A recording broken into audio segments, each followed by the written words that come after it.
కానీ ఈ సాధనలో కొన్ని చక్రాలు ఎక్కువగా ఉత్తేజమయ్యి ఆ విధంగా మనిషి ప్రవర్తన కూడా ఆ విధంగా ఉంటుంది కదా. ఉంటుంది. అలా ఎందుకు వస్తుంది?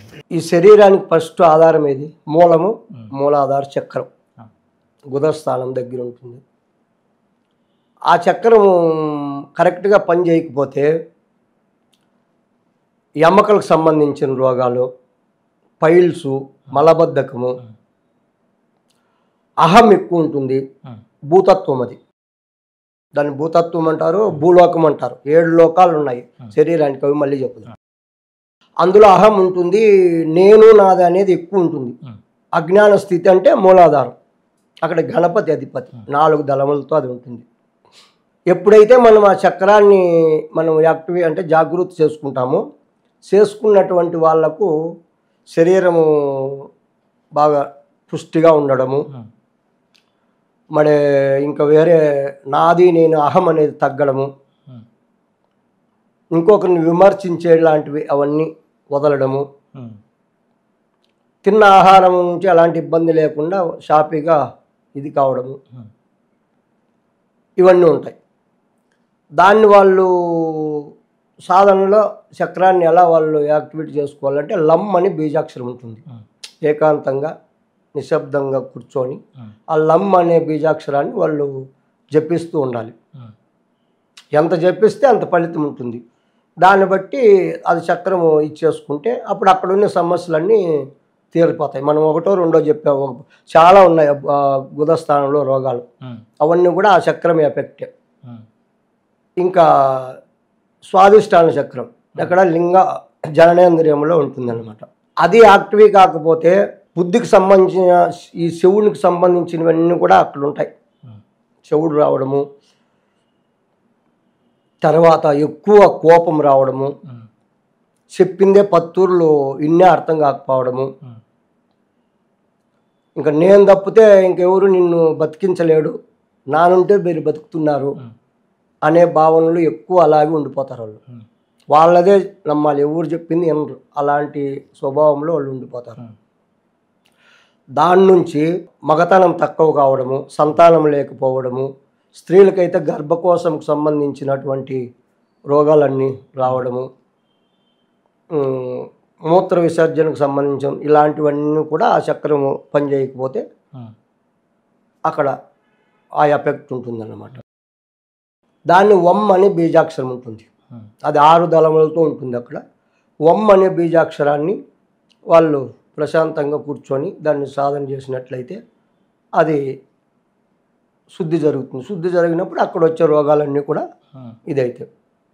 ఇక మణిపూరక చక్రం అంటే నాభి కొంచెం పైన ఉంటుంది, అక్కడ జఠరాగ్ని ఉత్పత్తి అవుతుంది. వైశ్వానరగ్ని అంటారు, జఠరాగ్ని అంటారు. మనం తీసుకున్నటువంటి 4 రకాల ఆహారము అక్కడే జీర్ణం అవుతుంది. అన్ని నాడులు అక్కడ ఉంటాయి మణిపూరక చక్రంలో.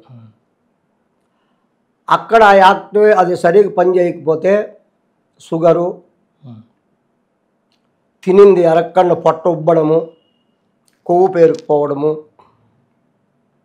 తర్వాత ఇంకా కొన్ని రోగాలు, ఈ పొట్టకు సంబంధించిన అనేకమైన రోగాలు ఉన్నాయి కదా, అవన్నీ ఇక్కడ కలగడము, దాని నుండి అనేకమైన సమస్యలు బాధపడటము, ఎప్పుడూ వాళ్ళు ఏదో పోగొట్టుకునేలాగా ఉండడము,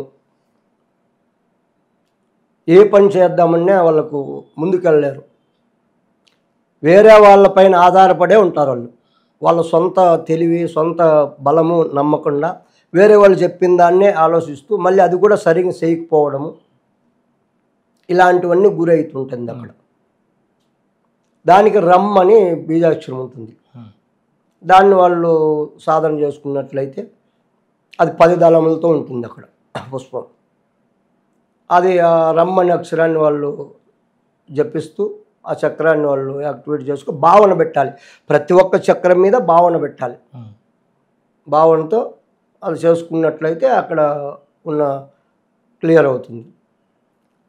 మళ్ళీ అనాహత చక్రం అంటే ఇది హృదయ స్థానంలో. ఈ చక్రం పని చేయకపోతే ఉబ్బసము, హార్ట్ అటాకు, ఊపిరితిత్తుల సమస్యలు, ఊపిరి కరెక్ట్గా తీసుకోకపోవడము,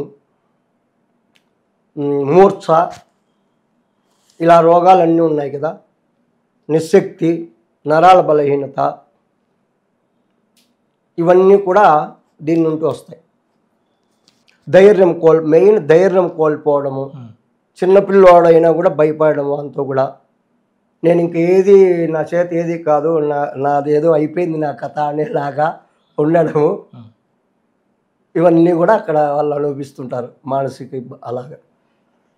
దాన్ని ఎం అనే బీజాక్షరంతో మనం జపం చేసినట్లయితే దాన్ని యాక్టివేట్ చేసుకొని అక్కడ ఉన్న పరిష్కారాన్ని మనం ఇచ్చేసుకోవచ్చు. ఇంకా విశుద్ధి చక్రం కంఠస్థానం, ఇక్కడ జీవుడు అధిపతి అంటారు. 16 దళములు ఉంటుంది ఇక్కడ. ఆ చక్రం పని చేయకపోతే గొంతుకు సంబంధించిన రోగాలు అంటే మాటలు సరిగ్గా రాకపోవడము, థైరాయిడ్ అంటారు కదా, అది ఎప్పుడు గొంతు మాటలు ఎక్కువ మాట్లాడలేకుండా సన్నగా మాట్లాడము, బొంగురు పోవడము, తర్వాత బుద్ధిశక్తి నశించడము, ఎవరితోన్నా మాట్లాడాలంటే వాళ్ళకు ఏం మాట్లాడాలో రాకపోవడము, వచ్చినా కూడా మర్చిపోతారు 10 మందిలోకి వస్తే, ఆ ఫీల్ ఉంటుంది. తర్వాత ఈ చక్రం యాక్టివేట్ అయితే వాళ్ళకు అనుకోకుండా అన్ని లలిత, ఇప్పుడు ఏ ఏ కళలు ఉన్నాయి అన్నీ కూడా వాళ్ళు ఆటోమేటిక్గా నేర్చుకోగలుగుతారు, ఇబ్బంది పడకుండా వాళ్ళకు వచ్చేస్తాయి అవి. ఇంకా దాని నుంచి ఈ స్వరపీఠిక బాగుంటే వాడు ఏమి మాట్లాడినా జనాలలోకి వెళ్తుంది. సర్వరోగాలకు ఇది ఆకాశతత్వం, దీన్ని ఆకాశతత్వం అంటారు. ఇంకా వీటికి ఇదైపోయి ఆ చక్రం యాక్టివేట్ చేసుకుంటే వాడు ఇంకా భూతత్వంలో నుండి బయటికి వెళ్తాడు. ఇంకా అప్పటి నుంచి వాడంతా భక్తి మూలకంగా ఎక్కువ చింతనలో భగవంతునిలో ఉండడానికి ఏం కావాలో అన్నీ కూడా ఉపయోగమైతాయి. అప్పుడు ఈ ఉన్నటువంటి ప్రాబ్లంలన్నీ రోగాలన్నీ వెళ్ళిపోతాయి. దాన్ని హమ్ అని బీజాక్షరంతో సాధన చేసుకోవాల్సి ఉంటుంది 16 దళములు. తర్వాత ఆజ్ఞాచక్రం భూమధ్యం, మనం బొట్టు పెడతాం కదా అక్కడ ఉంటుంది. ఇక్కడ 2 దళములు ఉంటుంది. ఆ చక్రం కరెక్ట్గా పని చేయకపోతే ఏది కూడా చేయలేడు మనిషి, ఏమీ చేయలేడు అసలు. బుద్ధిమాందం అంటారు కదా, పిచ్చి వేరు బుద్ధిమాందం వేరు, అలాంటివి కలుగుతాయి. అనుకున్న పనుల్లో ఏంది కానీ అసలు ప్రపంచంలో ఏది సాధించలేడు, ఎందుకు తరింగాడు. జ్ఞానం అనేది ఉండదు, అజ్ఞాన స్థితిలోనే ఉంటాడు.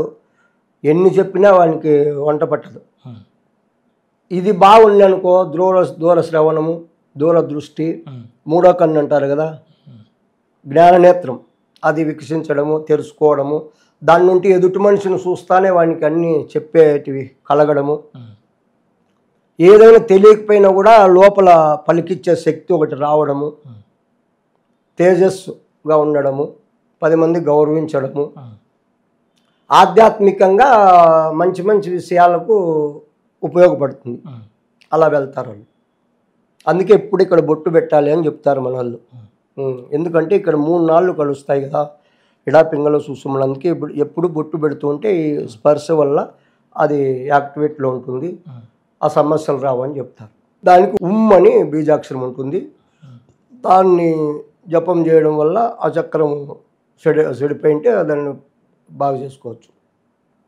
ఇంకా సహస్రారం, ఇది ఫైనల్. ఇక్కడే బ్రహ్మరంధ్రము, దీన్ని సత్యలోకము అంటారు.